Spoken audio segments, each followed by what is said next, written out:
I've done over 3,500 live streams, and I think this might be my most elaborate one ever.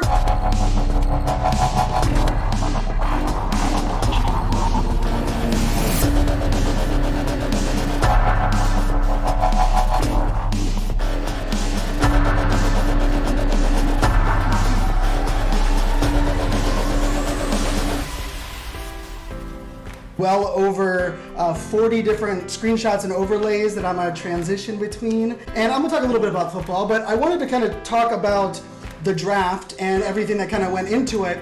And I wanted to just kind of share some of the things that I took away, learned. And I can tell you, I originally wrote down the 5 things that I wanted to learn from the virtual draft and 5 things they did wrong. Like literally that was my goal. I was like, you know what, there's gonna be 5 things that they did right and 5 things that they did wrong, right? And that's kind of where I'm gonna, guess what they are gonna do. But I actually think they did an amazing job. But I think there's tons of lessons that we can learn from in our virtual events and in the things that we're moving forward. So let's just get into the first one. And the first one there is the change is odd, polarizing, and different. So you have to own it.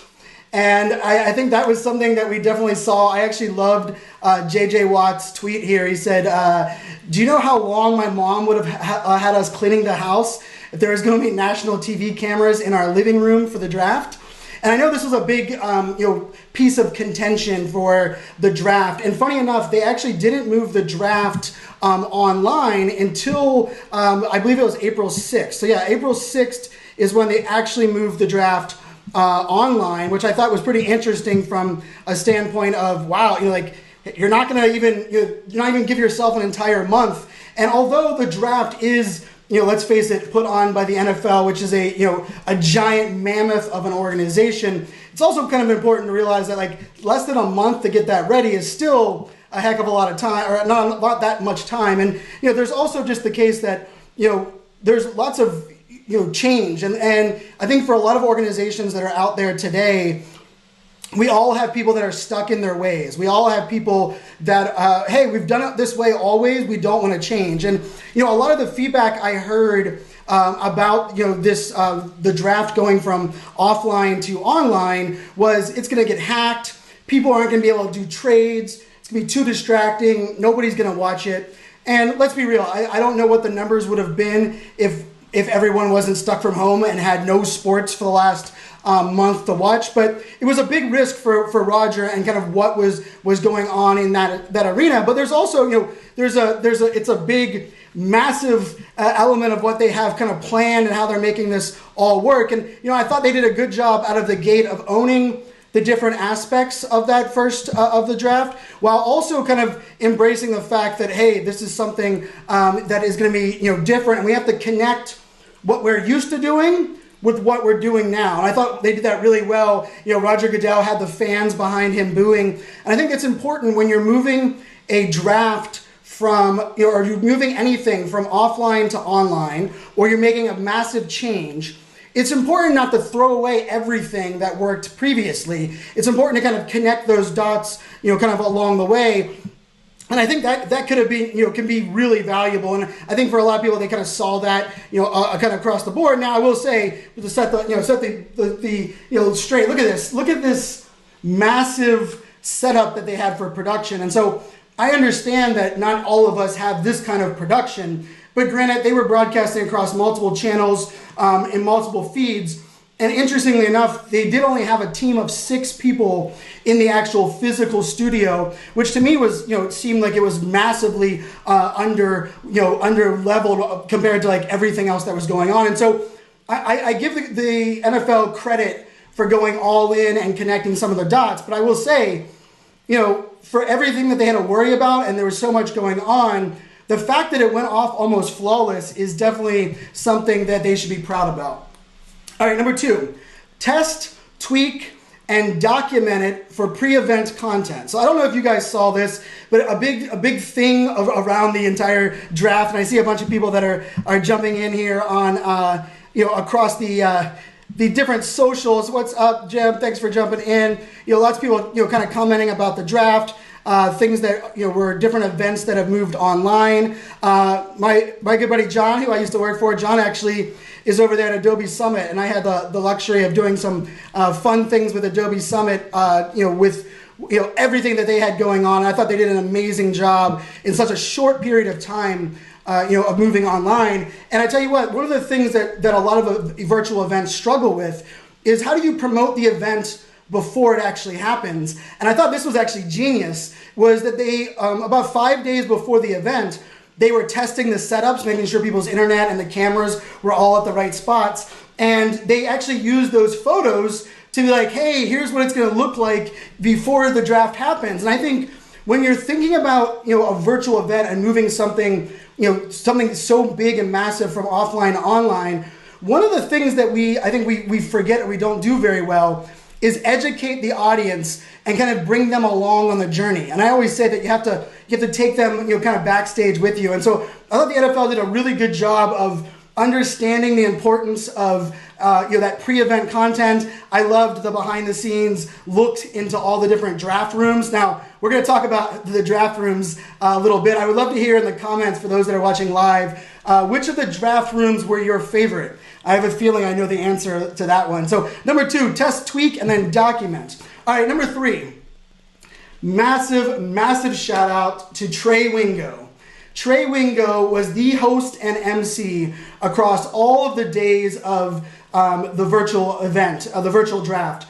And I don't know about you guys, but in the virtual event, or in the normal draft, it's always so overwhelming and distracting. You have the crowd behind them. You have the announcers yelling over each other. You have them all fighting for screen time. You have you have Mal Kiper jumping in and Tom Mache, and there's so much chaos.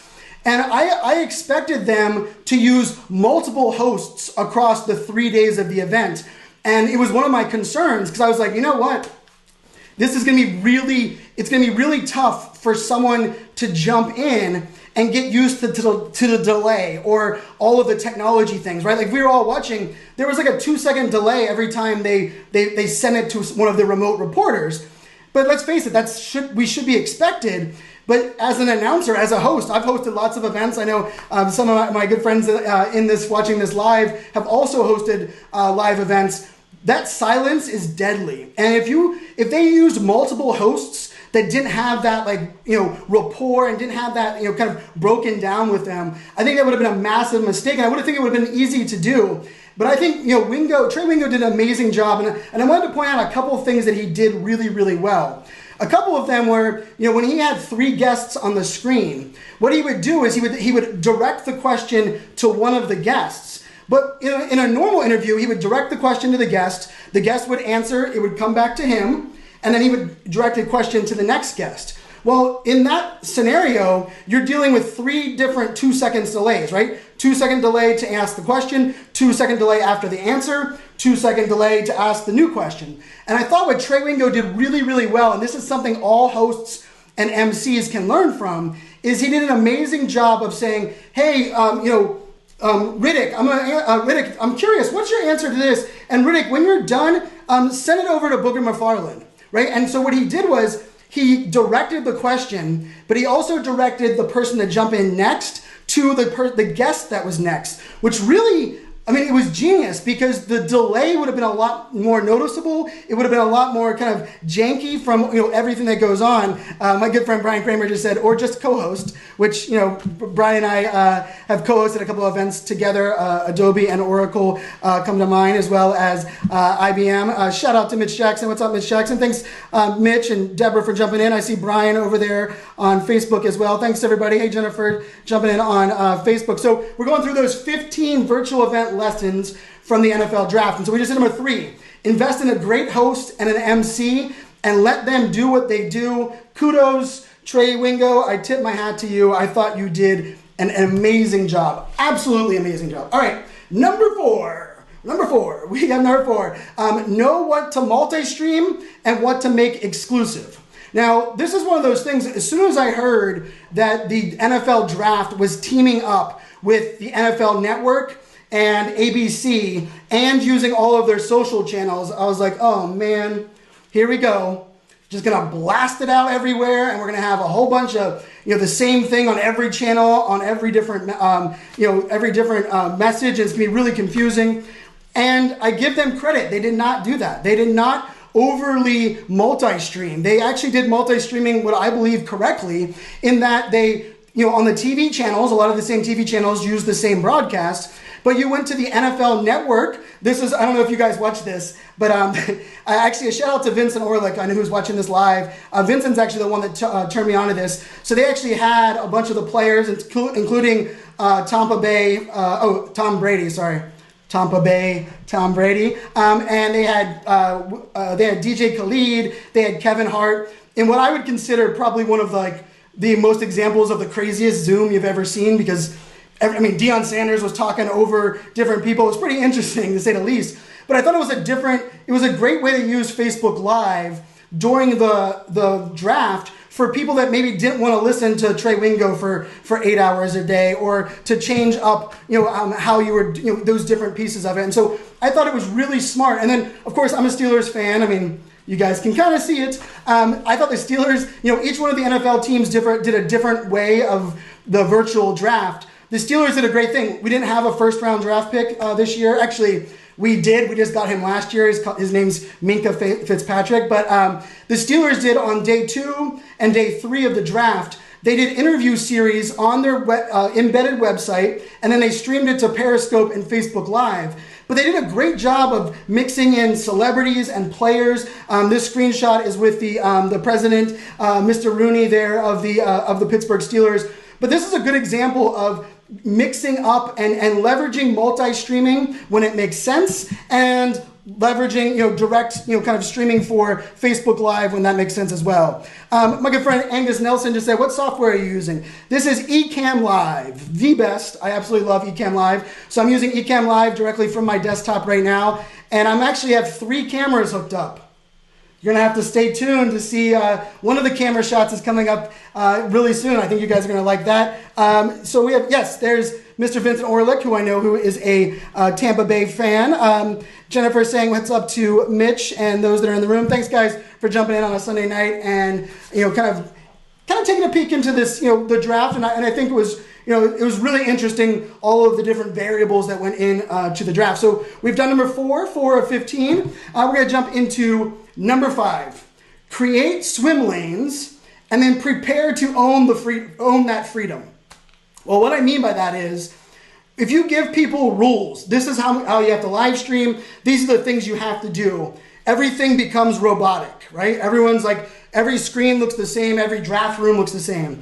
But if you tell people I need a wide angle shot, I would love for you to have a good setup and decent lighting, but you can be as creative as you want, you end up getting people like Bill Belichick, who had his dog in the seat when the draft pick was coming in, and then he, of course, walked up right after the draft pick was done and gave the dog a treat. I thought that was genius. I thought it was typical Bill Belichick. As a Steeler fan, I hate the Patriots, but I have respect for great people that I've been able to experience and watch, and Bill is one of the greatest of all time, if not the greatest. But giving people swim lanes, right? And Adobe Summit, I know John Lewington was in here before. Adobe Summit did that really well. They said, hey, we want everybody to use a background from their house, and we want a wide angle shot, but they didn't really control things. We have a tendency, when we have so many different people doing something, to give them too many rules, or even worse, give them no rules at all. No rules at all, then all of a sudden people are either overwhelmed and they don't know where to start, or it looks so disconnected that there's no way to kind of bring it all together. And so I think it's a beauty if you can actually, what I like to call, create swim lanes between all of them and kind of make that all kind of work across the board. And that to me is a big piece of it, right? How do you manage the different elements? Well, you give them, hey, you have to have this, you can't have this. You have freedom to do what you want. And of course, we got a little bit of fun with Bill Belichick. We also got, I don't know about you guys, but as a dad, I loved seeing all of the kids involved with the general managers, the owners, the coaches, them coming in the room. And of course, as soon as the kids started to do it in a couple of rooms, you saw all the other kids run in there. And then of course you get different views. Like Jerry Jones from the Dallas Cowboys was on his $200 million yacht. and doing his entire broadcast from his yacht. But to me, this is one of those things that not only do you want to be able to give that freedom and swim lanes, but you also have to prepare to own it, right? And here's the thing, they could have been, when they saw the kids coming in there, they could have just kind of avoided it. But instead, Trey Wingo, if you guys were watching yesterday, he's like, hey, we just found out that we wanted to make sure that we, included the kids from all of the different teams. So reach out to us if your kids haven't been highlighted on the NFL draft, and we'll make sure to include them. And I thought that was so smart to kind of lean into that and kind of make that all work in that bigger scheme. And so, kudos to the NFL for kind of giving that swim lane and that ability for them to be creative and have some fun with it. All right, number six of 15 for you guys that are keeping track out there. And for those that are watching, you should be able to see, I'm going to have the blog with all of this broken down in the written form tomorrow. So you guys should be able to see that over on my channel. So this is probably one of my biggest soapboxes at the moment. When people think about a virtual event, they often say, okay, we're not sure if we want to do it live. And so they do everything recorded. Or they're like, well, it's not really a virtual event. We have to do everything live. And in my opinion, there is great value of going live. I'm going live right now. But there's also great value in including pre-recorded and produced content. And let's face it, it's ESPN and the NFL, so they're masters of mixing in, the combination of all of this different type of content. But I thought it was a great job for those that saw, this is one of the picks, the Cleveland Browns pick, and there was one of the kids from St. Jude's. And as soon as they said, hey, we're going to send it to this kid's house for him to introduce the first pick for the Cleveland Browns, I was like, oh man, that's going to be interesting. But what they did is they had a pre-recorded clip of the kid cheering and announcing himself and saying thank you. And he said, okay, and the Cleveland Browns are about to make their first pick, and I'm going to send it back to the studio. And then when it back to the studio, they made the live announcement of the draft pick. And this is a perfect example for everyone out there. When you're thinking about a virtual event, if there are elements that you can pre-record that don't need to be, like this, don't need to have that back and forth, you should definitely leverage that because it has massive value when it comes to mitigating risk, as well as kind of adding a different dynamic. And I thought the NFL did a really, really good job of that. And they also did it when it came to produced video. As you saw, there was lots of musicians, different people, integrated in the draft. And they had some pre-recorded musicians recording, their music. And so they were able to provide different views. Because here's the thing, if they were like, oh, we want to include music in the broadcast, if it had to be live, well, of course, they would have to make sure the bandwidth was good and it would be all one shot and they'd have to control all these variables. Because they didn't do it live, they added some production elements to it. So if you guys were watching, the squares moved all around the blocks. They had different words coming up on the screen. They had B-roll coming in. And to me, it is all about creating a virtual experience, but leveraging the video or the virtual experience that makes sense for that component. I believe every virtual event should have a heavy mix of live video, pre-recorded video, and produced video. And really the difference between pre-recorded and produced are things that that are massively edited, that include some B-roll, that maybe have some music in the background. So like the musician, when they had One Republic, that was a produced piece of content. When they had St. Jude's was a pre-recorded, look into the camera. And then of course Trey Wingo was live. And I think that is where we move this conversation towards. Not every keynote needs to be live, but not every keynote should be pre-recorded. And that healthy mix of that can be of massive value for virtual events today. Number 7, breaking that fourth wall, changing up the video shot. Let's face it, when we're watching virtual events or things online, for the most part, all we get is one camera.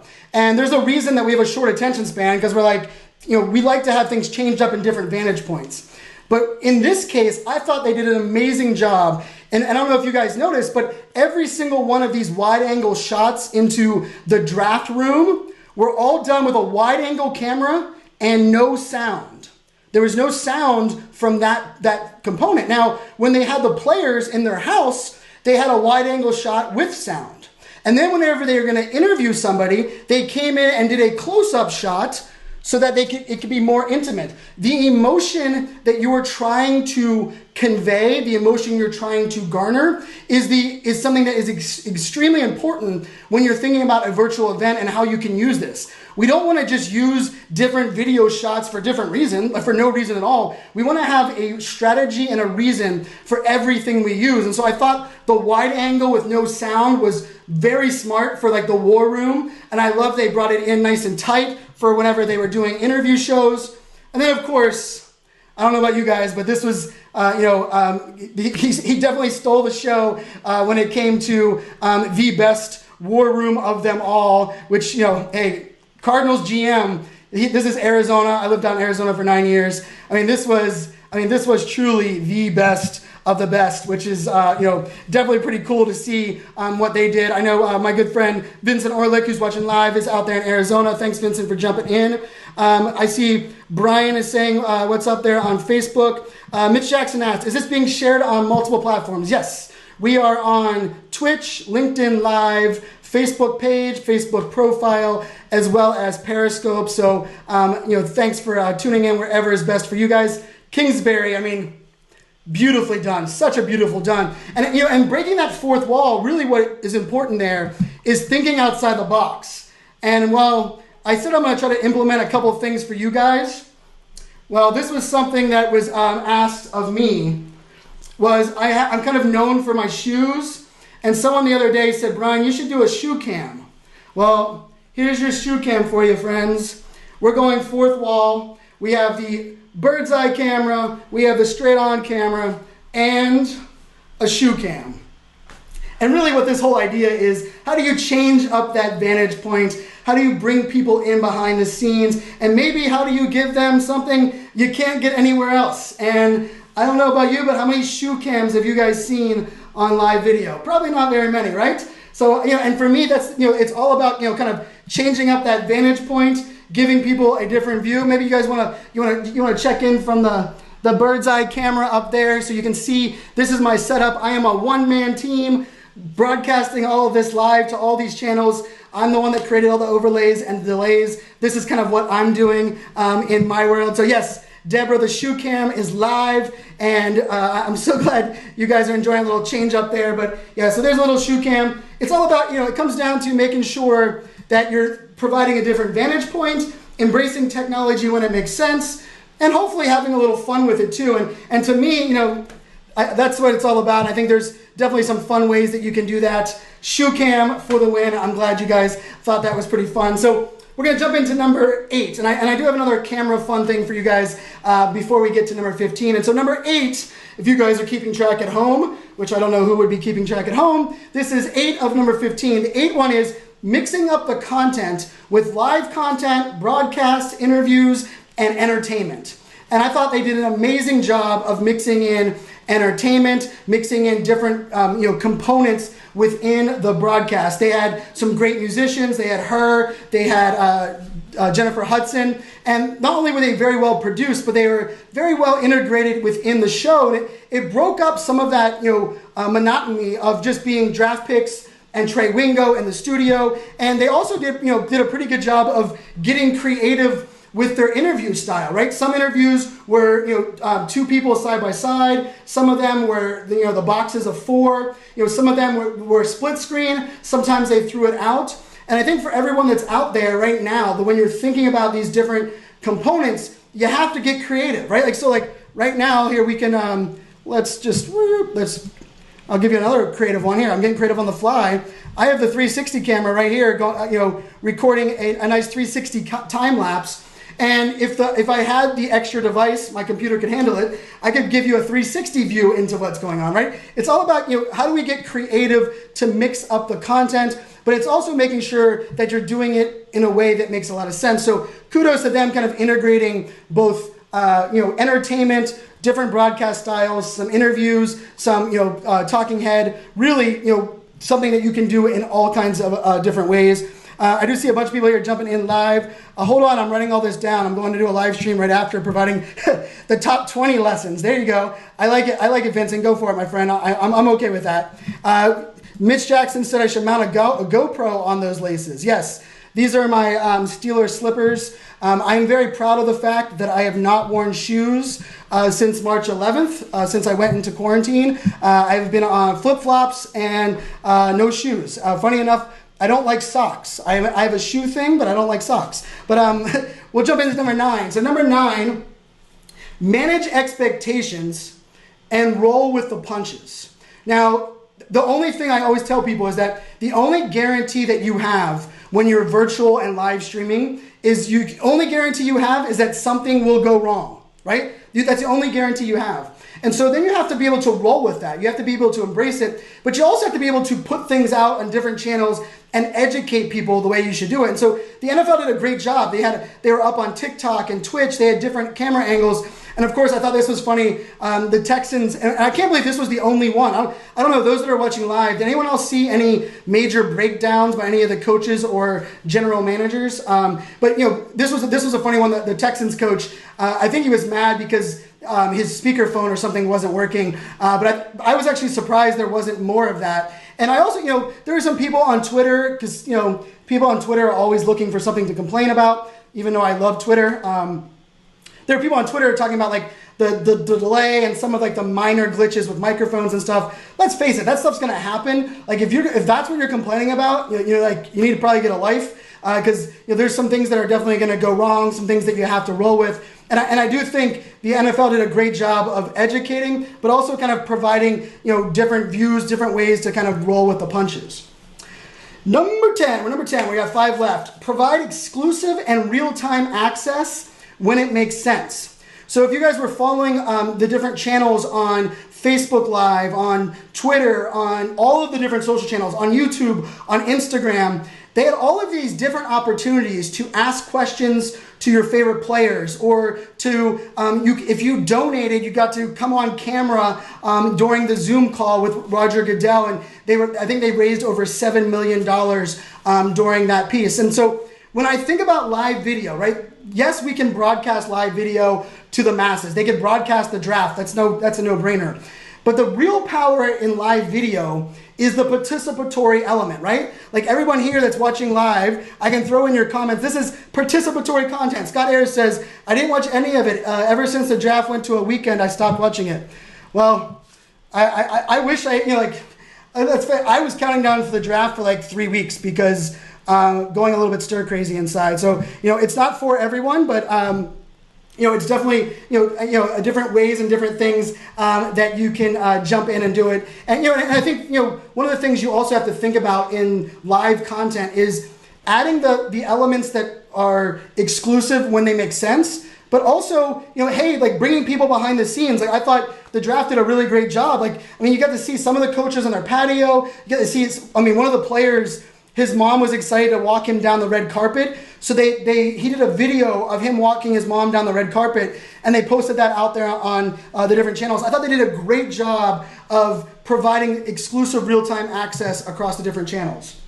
All right, this one I didn't expect the NFL to do, because I might be on record to be calling it the No Fun League.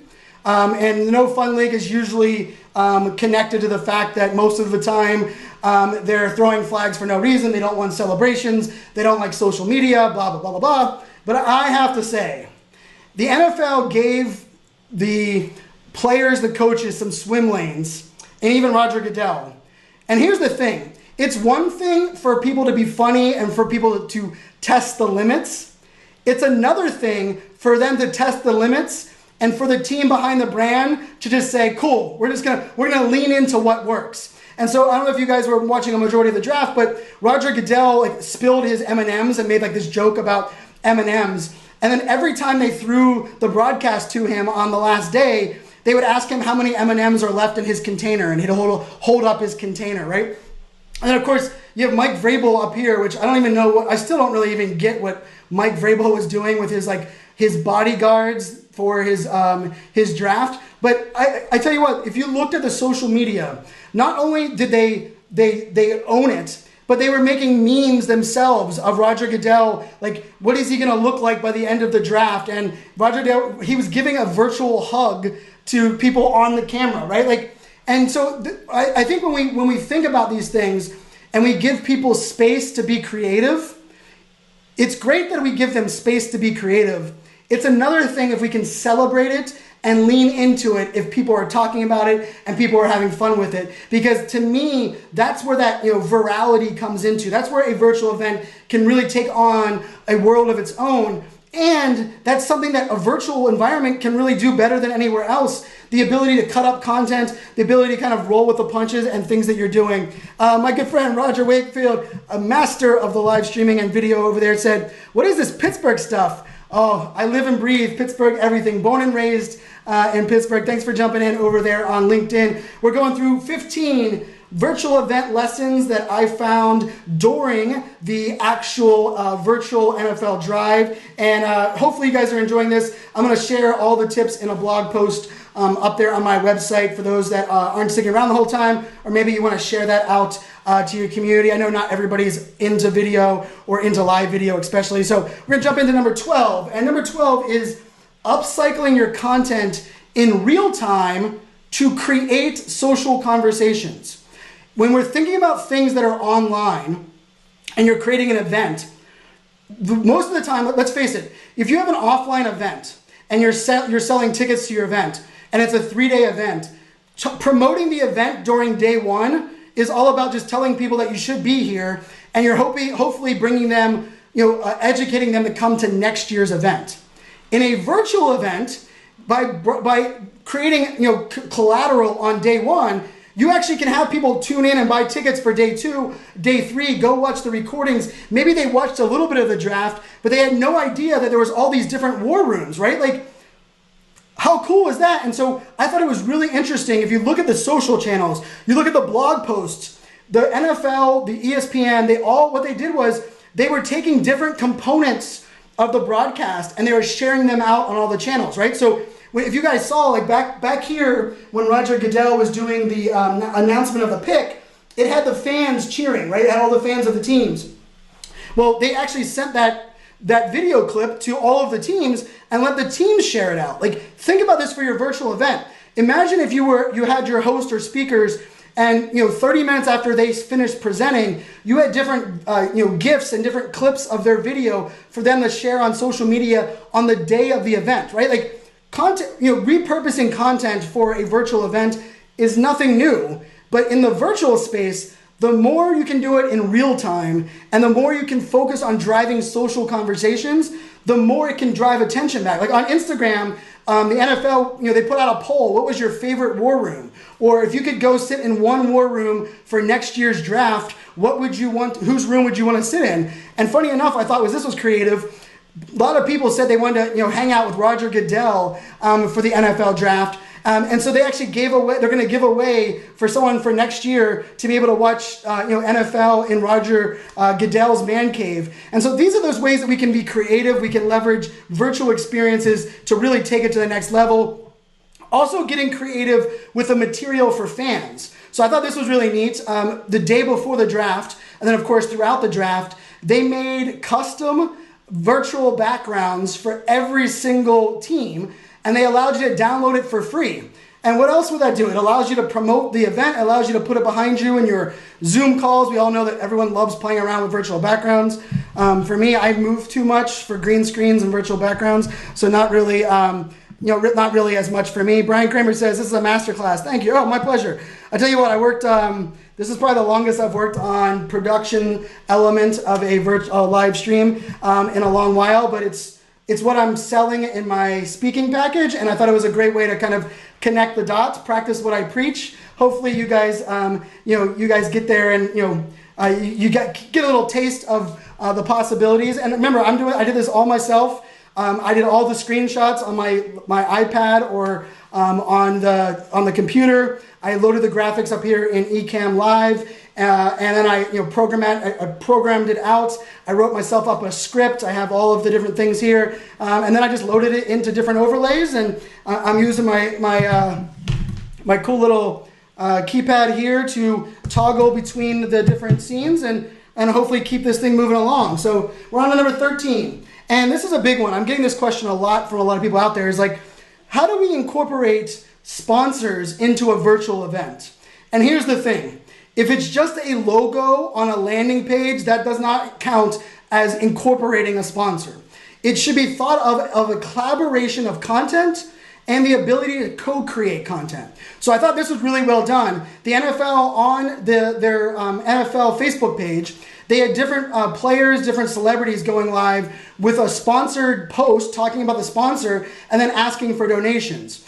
Pizza Hut also had a Pittsburgh Steeler, Juju Smith-Schuster. He posted on Twitter. He did an Instagram story of getting his Pizza Hut delivery. And then he also, his piece is also a commercial during the broadcast. And I think if we're looking at a lot of this, that is out there for everyone that's doing what's going on, the ability to integrate sponsors in different types of content should actually be more valuable for a sponsor than having a booth that people walk by, scan their badge, and then when you email them, we all hit unsubscribe, right? So if we can get creative with sponsor co-creation of content, I actually think we're going to be able to provide more value for sponsors. Therefore, we can pay more money for speakers and hosts and also up the quality of different broadcasts. We just have to, this is the thing, we cannot allow offline limitations to be included in a virtual arena, because we need to throw away the limitations that exist offline and we need to embrace what's possible here online. And so I thought they did a great job of that kind of co-creation and collaborating with sponsors. They even did some cool things here, which is number 14. We only have one left after this. Thanks guys so much for watching live, and those who are watching the replay or this after the fact. Thanks for jumping in and watching this. Number 14 is be social and do it multi-channel. Now, this is something, we should never blast the same message on every channel because every channel is a little bit different. But I loved how they did it with these two things right here. They incorporated like a video with a tweet from one of the players, or a photo that's kind of cropped with a tweet from one of the, so it's the first round pick, Joe Burrows, who went to the Bungles, and a tweet from Adam Schefter. If you're in the NFL, he's the number one analyst when it comes to breaking news around the NFL. And I think we sometimes in the virtual space, we think, okay, well, we're going to share this picture on Instagram, we're going to share this video on Facebook, we're going to share this tweet on Twitter.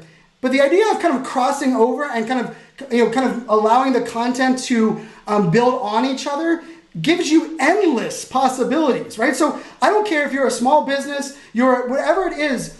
Try to think about ways that you can multi-use content. And here's a great example.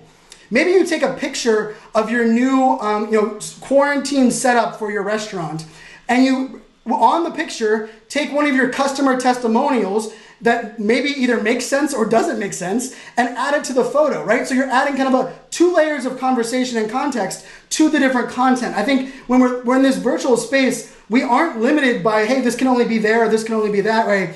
And I also thought it was interesting, they did a good job of, using live video in between, but then cutting out the live video, taking out some of the fluff, and then reposting it as a production video or maybe a two-minute clip. Like what I'm gonna do with this video tomorrow is I'm gonna cut it up into different segments. I'm gonna share it out across social media in different formats, right? Different elements. And so there's definitely something to kind of embrace that when it comes to what's going on their side. So let's see, Brian said, oh, the Bungles, yeah, that's a jab. Hey, my daughters don't wear purple on Sunday because there's no team I hate more than the Ravens.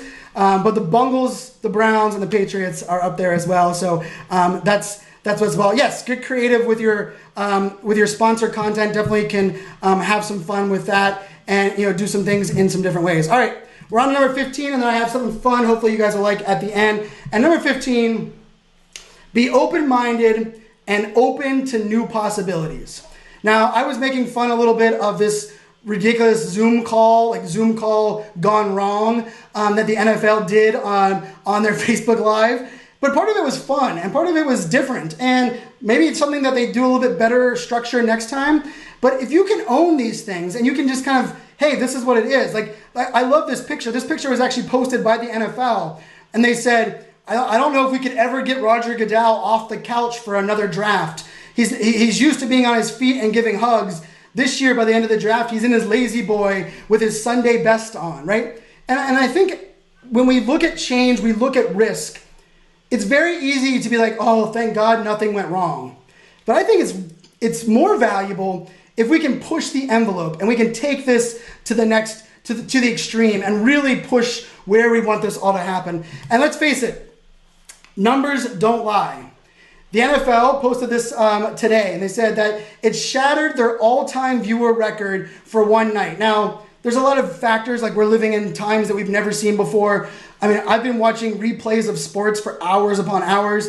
As soon as I'm done with this broadcast, I'm going to go watch episode 3 and episode 4 of the Michael Jordan documentary, because that's amazing content. But look at that. ABC, ESPN, NFL, and ESPN, all their different channels combined had a massive 37% increase, right? 11.4 million viewers in 2019, up to 15.6 million viewers this year. I mean, that is beyond impressive. And so I am going to include, for those that are still here, I'm going to include in the blog post 3 things that I think they should integrate for next year's virtual draft, the virtual component of virtual draft.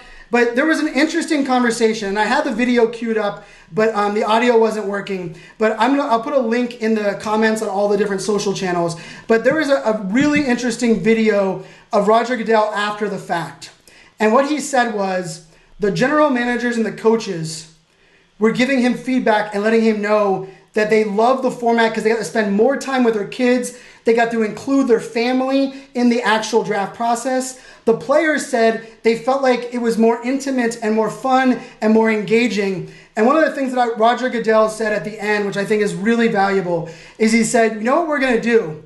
Next year, we're going to have the draft offline. They're going to have the Las Vegas one in 2022. But one of the things he said was, we're going to re-examine everything we do offline and ask ourselves, what did we learn in the virtual event? And what components of that can we integrate to amplify next year's offline event? And this is where I'm going to leave you guys with this. I truly do believe virtual content will never replace offline. But it's going to amplify, it's going to connect 365 days a year. It's also going to open our minds to new ideas, new possibilities, new elements that we can integrate. I mean, I know for a fact next year they're going to have a family war room, because for all of the previous years, it's a bunch of old white guys in suits, for the most part, in these giant rooms and running around like crazy rich people and then like making their picks. This year it was family people in their family setting and a little bit distraught, picking up their phone. I mean, some of them had cardboard tables and some of them had couches. But I think we are all craving access. We are all craving connection. And let's face it, we're also craving a little bit of fun and a little different, vantage point. So, I challenge everyone to, look at examples like the NFL draft and the different things that are out there and find ways to think differently, to remove the limitations that we have from offline. Because here's the thing, limitations inspire creativity. But if we want virtual events to be valuable for our audience, if we want virtual events to be able to connect like never before, we can't be stuck in our offline ways. I can guarantee you, if you just take an offline experience and throw it online, it's going to be a waste. If the draft would have just had a bunch of fans in one room, or just Trey Wingo with nobody in the audience and no in-home access, it would have failed miserably. We have to throw out the limitations from offline. We have to embrace the limitations that exist online, and we got to get creative with how we make all of that happen. And that includes having like a shoe cam, right? And having some fun with the things that go on out there. So hopefully you guys enjoyed this. Hopefully this was a little fun, different way of doing a broadcast. Like I said, I'm doing virtual events now, not only hosting, but I'm consulting. I'm also coaching different executives and speakers on how they can set up their different, different technology, different equipment they have going on. As you guys can see, and here's the interesting thing. You guys want to see some? This is the little bit of the after show, and I'll shut this thing down. So you guys got enough of the shoe cam. Here's what I'm going to show you. All right. So this is the truth, right? So this is my setup. But this is what you need to see. Do you guys want to know what the bird's eye angle is setting up over there? All right, here you go. You ready? It's actually on my door. Can you guys see that? I have the bird's eye view on the door frame of my door, with a USB cable all the way back down to here for me to do that, right? I mean, like, you got to get creative. You can't allow the limitations. I was like, how am I going to get a bird's eye camera on that side? And I was going to put it behind me, and I couldn't make that happen. And you know what I thought? I was like, I wonder if the cable's long enough for me to put it up there on that door. And well, that's what you got to do. To me, it's not about trying to be perfect. It's not about doing things and having the most expensive gear. It's about getting creative and hopefully giving you guys a little bit different ways of doing things and, you know, having some fun along the way.